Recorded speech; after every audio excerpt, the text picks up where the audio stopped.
If grief has a sound, it's the clink of a glass on a kitchen counter at 2 a.m. Small, final, and louder than any apology a heart can swallow. That's how it began for me, with the sound of something finishing before either of us had the courage to name it.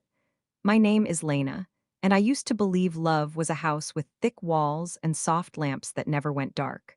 But when my husband, Evan, lost the publishing job he loved after a brutal round of layoffs, our house grew drafty overnight, like someone had opened a door we couldn't find to close.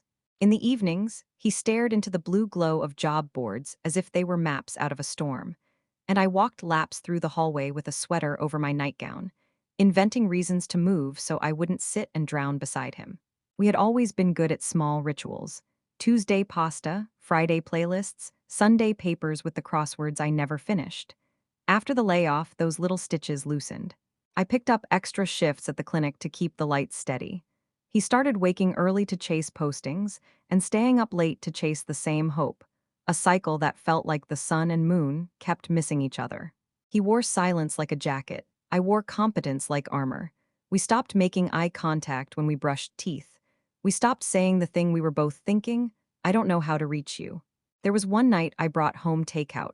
Noodles, hot and fragrant, a minor celebration we could afford. He said thanks without looking up, and I ate standing at the kitchen island, thinking about the way steam curls and disappears like a thought nobody catches in time. I wasn't angry so much as tired, of the fragile eggshelling around each other, the way the house had become a museum of almosts and carefulness.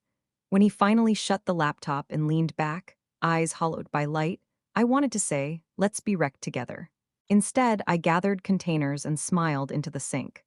After 2 months of this, my body began to ache in peculiar ways: shoulders pinched from charting, jaw tight from swallowing sentences, heart sore in a place that felt behind the sternum, as if my bones were trying to protect me from my own honesty. I joined a pool not to get fit, but because water is the one place where weight behaves like a promise. At the community center, the air smelled of chlorine and lemon cleaner, and the echo of voices carried like birds in an empty cathedral. That's where I met River. River's name was a joke, he said, because he hated swimming. He was a physical therapist attached to the center, tall with a crooked smile that never reached arrogance, the kind of person who could fix a light with a butter knife and a humming patience. We met over a snapped resistance band I'd tangled around my foot.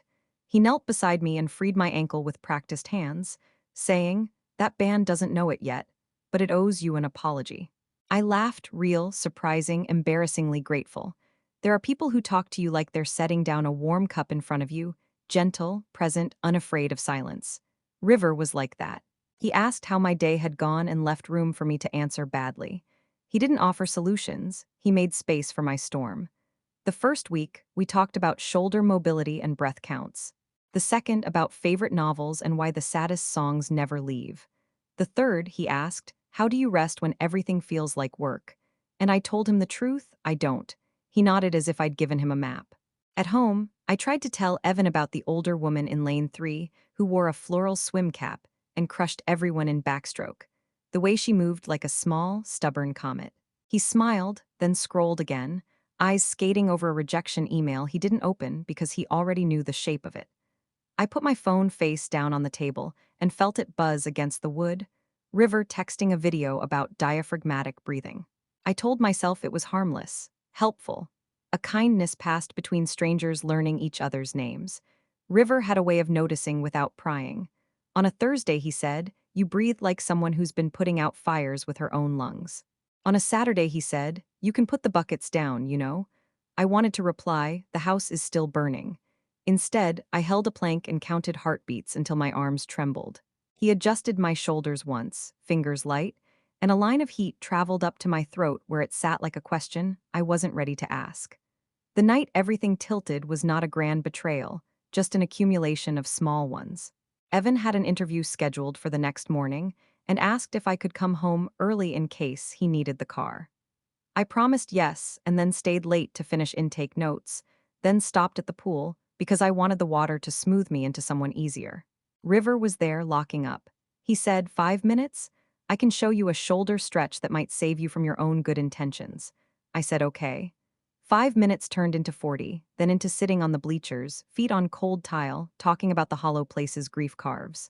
He told a story about his sister, how she used to send him voice notes of rainstorms because he loved the sound. I told a story about the first apartment Evan and I rented, how the radiator rattled like bones, and we learned to love the noise because it meant heat was on its way.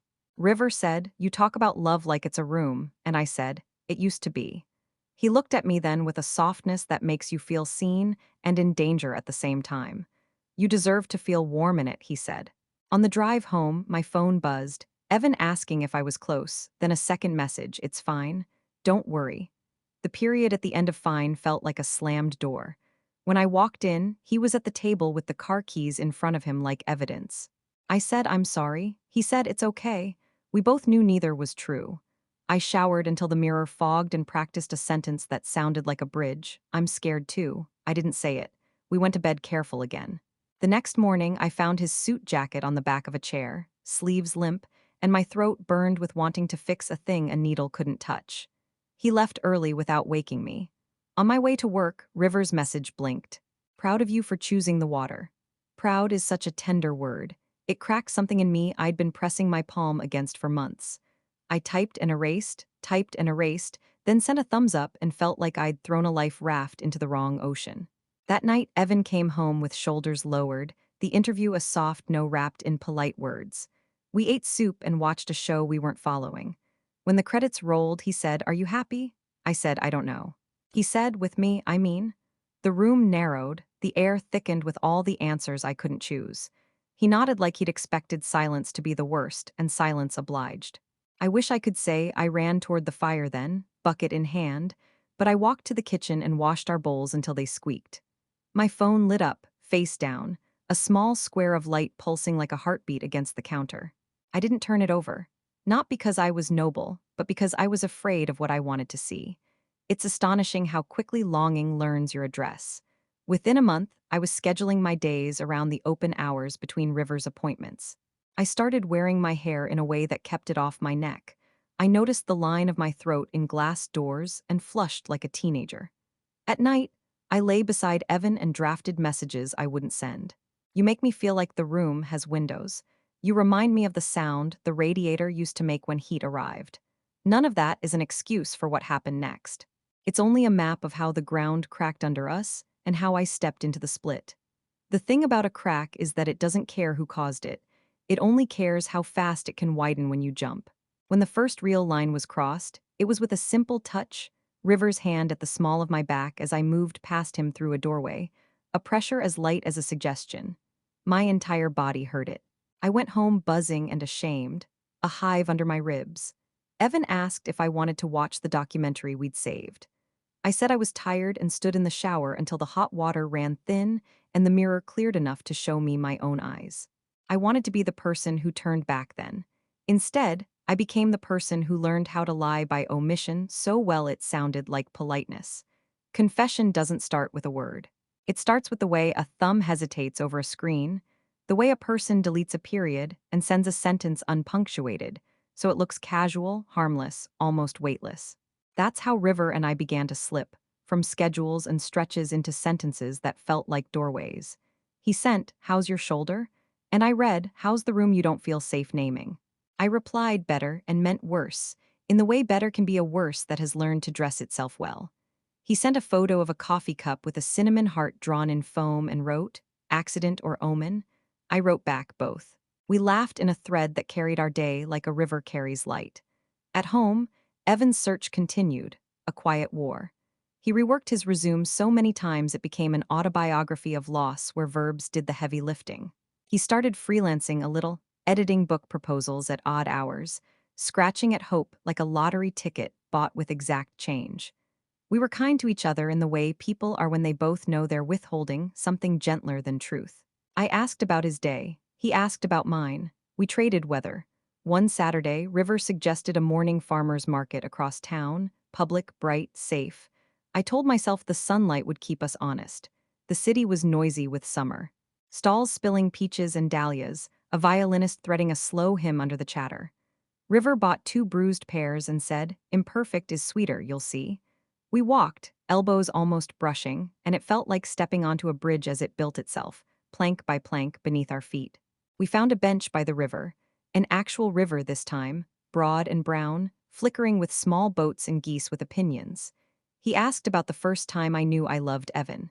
I told him about a night in our 20s when a storm knocked out power, and we ate cereal by candlelight, laughing at the way shadows made us giant on the walls. River listened with his whole body, head tilted, breath soft. He said, "You talk about your marriage in present tense." I said, "It still exists, doesn't it?" He nodded, but his eyes said, "Only if you keep choosing it." When he reached over and tucked a piece of hair behind my ear, my skin sparked like a faulty wire. I flinched and then leaned in, the way a plant reaches for any light. We didn't kiss. Not then. The restraint felt like a badge I pinned to a shirt I'd already stained. That evening, I found Evan in the living room with a stack of printed listings and a pen. He looked up, hopeful, like someone listening for a train that's late but coming. I sat beside him and tried to match his hope note for note. We circled adjectives. We crossed out buzzwords. We were a team again for 90 minutes, and it felt like drinking water after days of forgetting how. When he fell asleep on the couch, I covered him with a blanket and stood there too long, wanting the sight of him to be enough light to guide me back. 2 weeks later, River texted, "Big news. I found a studio space. Sunlight, old brick, plants trying their best. Wanna see?" I knew I shouldn't. I went anyway. The studio smelled like wood dust and coffee. Plants bowed toward the tall windows, as if worshipping something constant. He showed me a corner where he planned to hang resistance bands, and another where he imagined a bookshelf of paperback novels his clients could borrow. I stood in the middle and said, "It feels like a room that forgives." He said, "Maybe that's what we wanted to build for ourselves." We kissed then, as if the room demanded an exchange for all its mercy. It wasn't cinematic. No swelling violin, just the sound of traffic bleeding through old windows and the soft, unbelieving noise a person makes when something they've been starving for touches their tongue. I pulled away first and put my hand over my mouth like a kid who'd said a bad word. He rested his forehead against mine and whispered, "We're already lost, aren't we?" I said, "Only if we stop reading the map." The next morning, Evan found a job posting at a small press 2 towns over. Nothing glamorous, but real, alive, needing him. He asked if I could help him prep. I said yes so fast the word tripped. We practiced answers at the kitchen table, his hands moving when he spoke, that old spark brightening his sentences. He looked like himself again, or like a lighthouse version of himself, flashing, reminding ships there's land. My phone buzzed on the chair beside me. I didn't look. The secret of duality is that the body can hold two contradictory devotions at once and call it survival. For a while, I lived like this, swimming in River's studio sun, eating dinner with Evan under the steady glow of the lamp we'd bought with first apartment money, waking uneasily at 3 a.m. with a taste in my mouth like coins. I became generous at work, overkind to strangers, as if compassion were a tax I could pay to atone for what I couldn't return. It was a message that broke the seal. River sent a photo of a fern leaf with the caption, "Proof things can unfurl without tearing." I stared at it at a red light until a horn behind me pulled me forward. When I parked at home, Evan was on the porch, cheeks flushed from a walk, an honest smile in his mouth that made him look boyish. He said, second interview, "They liked me." He reached for me the way people reach for news to anchor it in a body, and I let him hold me, my chin on his shoulder, my eyes open and blank, the sky so bright it felt merciless. I told River we needed to stop. He said okay, and we both pretended to believe it. We tried to move our conversations back toward neutral ground, and every sentence slid toward a cliff. He sent a link to an article about shoulder mobility. I read it like a love letter. I sent a photo of a stray dog sleeping in the clinic lobby. He replied, "That dog knows rest in a way we've forgotten." We were bad at quitting. The discovery wasn't cinematic either. No lipstick on a collar. No unfamiliar receipt. It was Evan's hand on my phone when it buzzed with a message that lit the lock screen. "Can I see you?" He didn't say anything right away. He set the phone down like it might break, then walked to the sink and ran the water too hot and washed the same glass for a long time. When he turned, his face was careful. "Who is R?" he asked. The question was gentle. It wrecked me more than shouting would have. I could have said a lot of things. I could have said an old friend, a client, a wrong number. I said someone I shouldn't have let get close. His mouth moved like he'd been punched low. He didn't ask if it was physical. I didn't offer. The worst betrayals are the ones that happen in sentences you can't rewind. We talked until the house felt smaller than a sentence. He asked why. I said I was lonely inside us. He said, "Why didn't you tell me?" I said I didn't know how to speak without breaking us. He said, "You broke us anyway." We cried in the tired, desperate way people do when every tissue feels like a kindness they don't deserve. He slept in the guest room that night.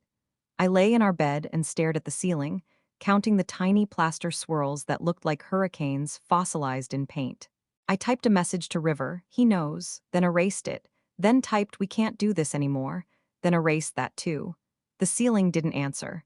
Morning arrived with its relentless neutrality. Evan moved through the next day like a person carrying a glass of water filled to the brim. Careful, white-knuckled. He wore his wedding ring like a question. I went to work and handed out Tylenol and discharge papers and the kind of smiles that make people believe you're fine. At noon in the break room, I finally wrote to River. No contact. Please. He replied, I hear you. If you need me, I'm where the light is. I turned my phone off and sat with my hands in my lap like they belonged to someone else. That night, Evan left the house and came back with a cardboard box. He swept his side of the dresser into it with a steadiness that made my vision blur. I asked, Are you leaving? He said, I don't know. I just need to know I can. He set the box by the door. We looked at it the way people look at something alive and unpredictable on their rug. I wanted to choose us then, fully, loudly, to say the words like extinguishers. Instead, I said, I'll find a counselor. He said, Do you want us? The question rang through me like a bell. I said yes so fast I almost didn't hear my own voice. He nodded, as if the sound had bought us one more day. Counseling was a quiet room with two chairs too close together and a ficus that had seen more apologies than a church. Our therapist, Mara, had the kind of voice that made you hand over your sharp things.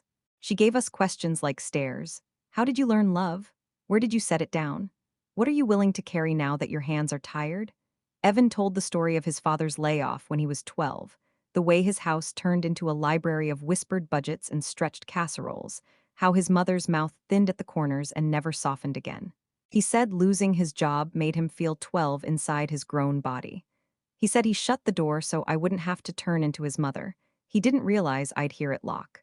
I listened with my hands pressed between my knees, my nails digging crescent moons into skin. When it was my turn, I said I learned love in the apartments of women who never chose themselves. My mother saved everything: foil, twine, grief. I said I thought loyalty meant holding heavy things alone and smiling so no one noticed my wrists shaking. I said that's how I found River. Not because I wanted to betray Evan, but because I didn't know how to walk into our kitchen and say, I'm drowning, hold me or let me go. The words tasted like rust and rain. Mara talked about internal and external conflict and the way they braid, how the fights about dishes are never about dishes and how grief sets a metronome and dares you to dance offbeat. She said, you both elevated your stakes without sharing your scripts. You built suspense instead of intimacy. The language was clinical, but the diagnosis felt like grace. We weren't monsters, just humans with bad choreography under stress. We made rules, we made rituals. No phones at dinner. A daily 10-minute honesty practice where we named one thing we feared out loud. We started small.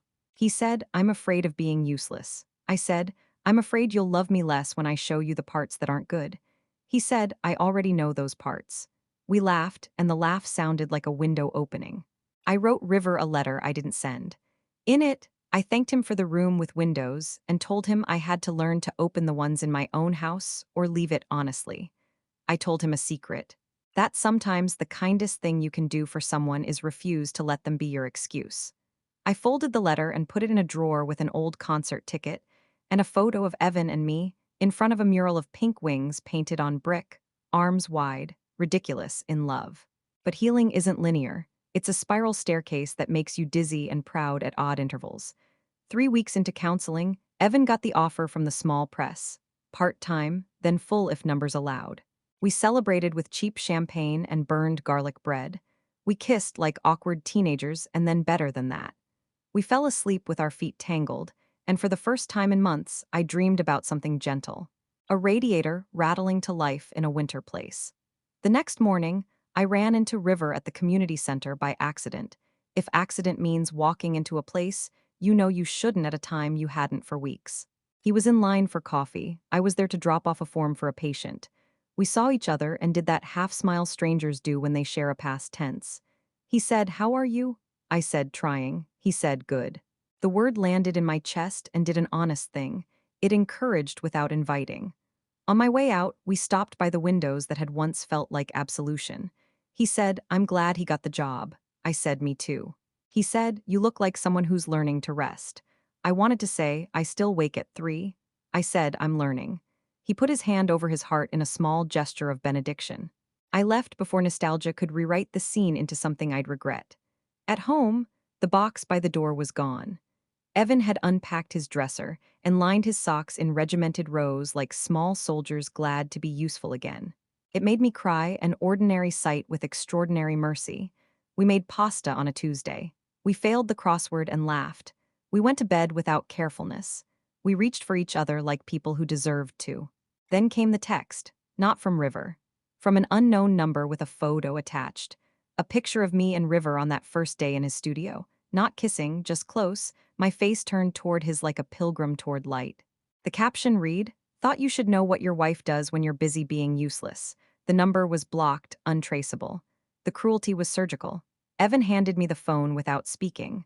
The silence was not the old kind. It was sharp, a scalpel. I said, "This is from before we started counseling, before your offer." He said, "That doesn't make it smaller." He was right. I wanted to explain context the way people do when they're trying to scale a cliff with words. Context is not a rope, it's a map. It can tell you where you are, it cannot pull you up. We sat at the table and let the photo be a third presence. He asked, "Is it over?" I said, "Yes." He said, "Can you prove it?" I said, "I can try." I offered openness, messages, call logs, the letter in the drawer. He read it and put it back and said, "You wrote it to yourself." He meant it kindly. It landed like a truth I hadn't wanted to see. Mara called it the surprise after the confrontation. The way stories often give you a new blow after you think you've survived the worst. She warned us it wasn't a twist, it was a test. We were in Act 2, she said, the place where the bad thing you thought you'd defeated circles back with sharper teeth. She didn't say we would survive it. She said we could if we treated it like a fire drill instead of a funeral. We drafted another rule. If the past knocks, we answer together. We texted River from my phone, both of us visible in the mirror above the mantel, my hair unbrushed, his mouth a flat, brave line. I wrote, "We received a photo. Please confirm you haven't shared anything." He replied quickly, "I did not. Someone must have seen us then. I'm sorry for my role in making this possible. May you both find what you're choosing." Evan exhaled, a sound like a moth escaping a jar. He said, "Okay." Then, after a long time, "I want to keep trying. If you keep choosing me out loud." He put his ring on the table between us and slid it closer to my hand like an offering.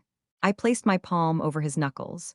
We were two people at a table with a small circle of metal between us, trying to decide what it meant. It didn't get easier, it got truer. There's a difference, and it matters. We became students of our own weather. On the days when shame knocked me sideways, I told him, and he put a hand on my back and kept it there like a sandbag against a flood. On the days when he scattered into old fear, he named it, and I sat with him in the kitchen and let the kettle sing until we both remembered how to pour. We didn't fix each other. We didn't leave each other alone. We built a ritual we called Windows. Every Sunday, we opened all the blinds and sat on the floor with coffee and read a page from a book we'd both chosen, out loud, even when the lines made us wince. We took turns picking. He picked Ross Gay. I picked Ocean Vuong. He picked a cookbook written like a love letter to winter vegetables. I picked a manual on grief that suggested writing to your younger self in second person and forgiving the grammar. We laughed more. The house stopped feeling like a museum and returned to being a home that sometimes forgot to dust. At work, I asked for fewer extra shifts. I learned to let other people save themselves sometimes.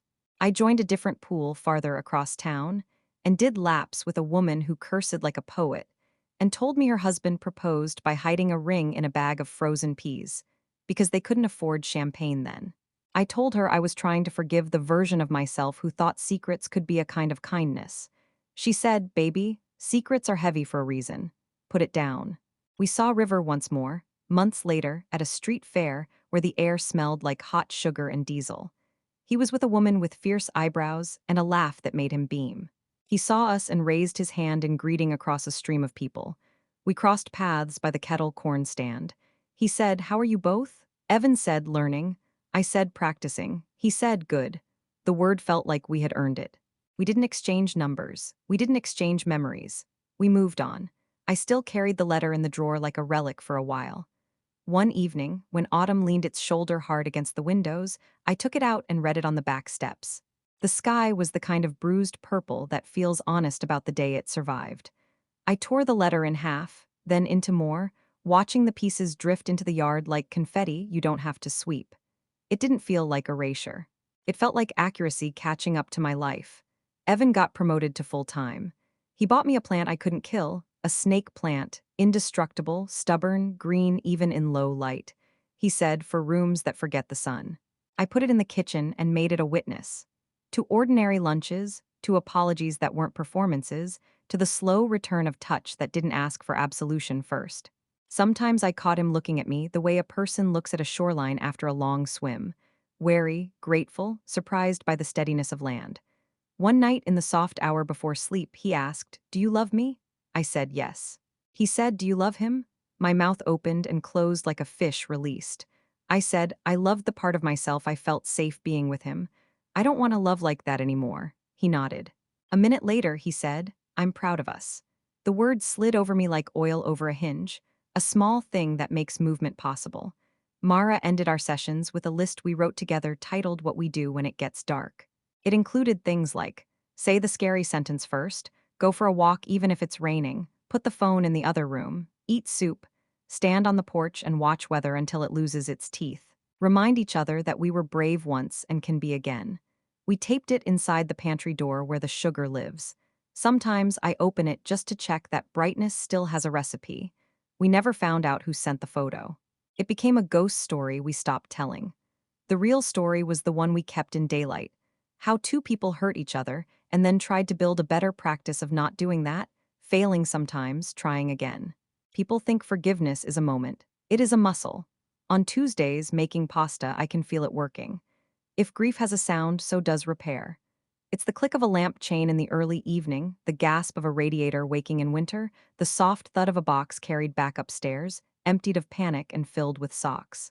It's a thumb typing a message that reads, "Can we talk?" And another thumb replying, "Yes," without dread gnawing at the edge. It's a house with thick walls and lamps that go on, one by one, because two people keep remembering where the switches are. On the anniversary of the day I almost rerouted my life for good, we walked by the river, brown and broad, geese bossy as ever. The sun slid lower, making a coin of the water. Evan took my hand, our fingers finding the old puzzle they'd solved long ago, and said, "We could have lost us." I said, "We did for a while." He said, "We found us." I said, "We chose us." He squeezed twice, a signal from the early days that meant I'm here. I squeezed back. The light stubborn held. Squeezed back. The light stubborn held.